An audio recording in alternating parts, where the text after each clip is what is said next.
Umabot po sa 1 milyong pisong halaga ng party drugs ang Pero peligro pala sa buhay.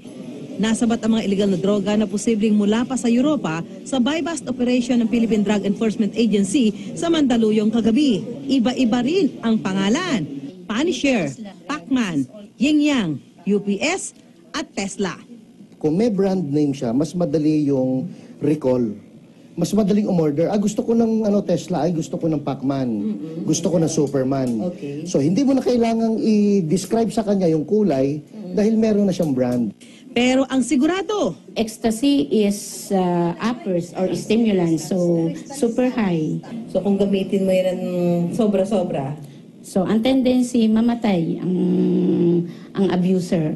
may mga shabu rin na nakumpiska, 150 piraso ng Valium at mahigit 800 piraso ng ecstasy, cocaine, marijuana at fly-high drugs na kombinasyon ng shabu, ecstasy at Viagra. Sometimes yung mga drugs may medication, but ino-overdose natin or like for example, 1 tablet lang in a day, gagawin mong 2 tablets. So na-overdose ka na nun. So ang tendency mamatay ka. Ayon sa PIDEA, fly-high ang posibleng dahilan ng pagkamatay ng ilang kabataan sa isang concert nitong Mayo. They are doing it online. So yung tao, yung main player is doing it, ordering online sa the Netherlands. Tapos ang bayad niya is through Bitcoin. So dinideliver ito through mail and parcel service. Sinusuri na sa PIDEA ang mga nakumpiskang ipinagbabawal na gamot na tinatayang aabot ng mahigit 1 milyong piso. Isang buwang minanmana ng PIDEA ang mga suspect na sina Ronald Fonda at Jerby Lee, mga major distributor umano ng party drugs sa Makati, Taguig at Quezon City. Sa loob ng 1 buwan, hanggang 30 tao raw ang bumisita sa kondo ng mga suspect sa Mandaluyong para makipagtransaksyon. Ang end user ito is mabigat, mahal kasi siya. Todo tanggi ang 2 suspect at itinuro ang amo nilang si Carl. Tagabukas lang po ako ng pinto. Daan-daang piraso ng umano'y party drugs ang nasabat ng PIDEA sa buy-bust operation sa isang kondominium sa Mandaluyong. Naaresto sa operasyon sina Ronald Fonda at Jervy Lee na sinasabing mga miyembro umano ng grupo ng major distributor ng party drugs sa Metro Manila. Nakuha ng PIDEA kina Fonda at Lee ang mahigit 800 piraso ng hinihinalang ecstasy, DMA o dimethoxyamphetamine, cocaine, marijuana, shabu at Valium. May nakuha rin daw ang PIDEA na umano'y fly-high drugs o yung kombinasyon ng shabu, ecstasy at Viagra. Isang naturang droga na itinuturing dahilan ng pagkamatay ng ilang dumalo sa isang rave concert sa Pasay nitong Mayo. May nakuha ring drogang tinatawag na Tesla, na tulad raw ng nasabat ng customs na shipment mula sa Germany. Iginit ni Lee at Fonda na hindi sa kanila mga nasamsam na droga, kundi sa isa umanong Carl na itinuturong amo nila. Dadaang party drugs ang nasabat ng Philippine Drug Enforcement Agency o PIDEA sa isang condominium sa Mandaluyong City. May report si Maki Libratilla live.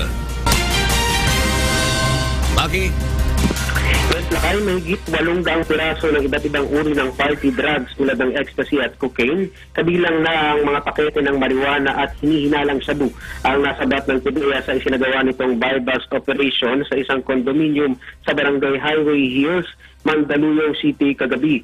Ayon sa PIDEA, isa ang nasabing unit ng condominium sa nagsusupply ng party drugs sa mga high-end bars sa Metro Manila. Nagkakabentahan din umano ng droga sa naturang unit kaya madalas itong puntahan ng mga parokyano. Nahuli sa isinagawang operasyon sina Ronald Fonda at Martin Lee. Subalit giit ng mga suspect, hindi kanila ang mga drugs at ang tunay na nagmamayari ay ang isang nagngangalang Carl Agbulos na ngayon ay nagbabakasyon sa Mindanao. Si Martin Lee na-violate daw ang kanyang karapatan dahil hindi siya binigyan ng pagkakataong makapagpaliwanag, lalo pat hindi pa naman daw siya nakakapasok sa naturang unit ng condominium. Aminado naman si Ronald Fonda na mayroong nangyayaring transaksyon sa unit ng condominium. Minsan din niya siyang nagsilbing runner ng droga dahil hindi pa niya alam na droga ang kanyang i-deliver. Subalit nang malaman niya ito ay nagdesisyon na siya na tumigil sa pagiging runner. Nagkataon lang anya na napakigusapan siya ngayon ng may-ari ng unit na maglinis dito. Bukod sa mga droga ay nakuha rin ng PIDEA ang sandamukal na drug paraphernalias at mga botelyang naglalaman ng hindi pa masabing kemikal. Pagkatapos naman na ma-inquest sa mga suspect ay pansamantalang muna silang madidetine sa jail facility ng PIDEA sa Bicutan. Sa iba pang balita, nasa 3 milyong pisong halaga ng smuggled drugs mula sa Europa, nasabat ng Bureau of Customs. Ang naturang kargamento ay naglalaman ng 2,000 piraso ng high-quality ecstasy. Ang detalye mula kay Sweden Velado, live via phone patch. Maraming salamat, Audrey. 3 milyong pisong halaga ng ecstasy ang naharang at nahuli ng Bureau of Customs matapos itong ma-detect sa Central Post Office ng sniffer dogs ng Customs Anti-Illegal Drugs Task Force. Idineklara itong vitamin, subalit laman pala ng mga supot ay 2,000 peraso ng ecstasy na ayon sa PIDEA ay nagkakahalaga ng 1,700 pesos kada piraso. Base sa mga nakalap na impormasyon, ang shipper na Legion Athletics ay nagmula sa bansang Germany at ang smuggled drugs ay ipinadala sa isang nagngangalang Darwin Bernardino na nakatira sa Novaliches, Quezon City. May 7 pa hawak ng Customs at Philippine Drug Enforcement Agency o PIDEA ang naturang tablet, subalit isinailalim muna ito sa masusing investigasyon. Ayon sa PIDEA, malamang daw ay ito rin ng ecstasy na ginagamit sa mga bar at club sa Maynila.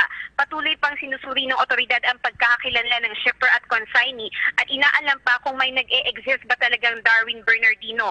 Oras na mahuli ay mahaharap ito sa mga kasong paglabag ng Tariff and Customs Code of the Philippines at Republic Act 9165 o Comprehensive Dangerous Drugs Act of 2002.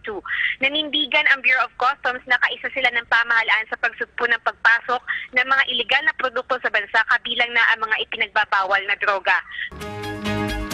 The Philippine National Police Chief Director General Ronald Bato de la Rosa will meet high-end bar owners of Bonifacio Global City on August 24 Wednesday to ink an agreement against illegal drug operations in the clubs. According to National Capital Region Police Office, Acting Regional Director Chief Superintendent Oscar Albayalde, upscale club owners expressed their willingness to cooperate with the PNP to stop the spread of drugs in their area. Albayalde added that owners are willing to let their bars be under surveillance by police intelligence officers in civilian clothes. These operatives will look into possible drug syndicates operating inside these bars, selling the so-called party drug like ecstasy, fly high, among others. Yung understanding, parang papayag sila na they will be watch, parang ganon, and then yung pwede tayong magpasok ng mga surveillance personnel dun sa loob, intelligence personnel, para ma-monitor kung talagang merong illegal activity na nangyayari in plain clothes, not in uniform. And pumapayag sila na within 24 hours, kung may incident dun sa loob, ipoprovide nila yung CCTV copy.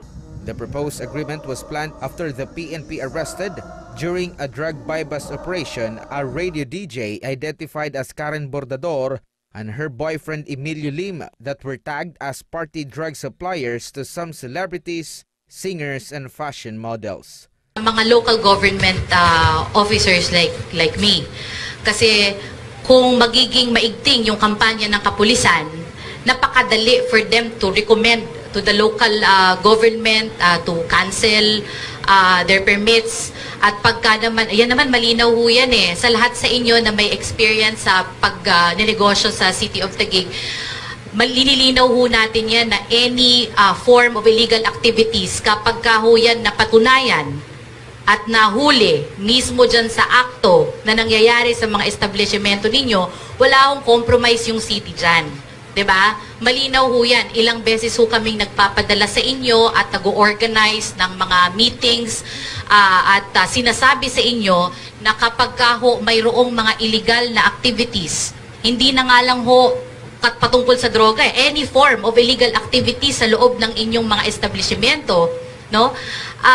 Pumapasok ho doon yung power ng local government At lininaw ho sa inyo yan several times na pag yan ay napatunayan, no compromise, cancellation ho ng inyong permit yan na maaaring mauwi sa pagkakasarado ng establishmento ninyo. So, yun ho.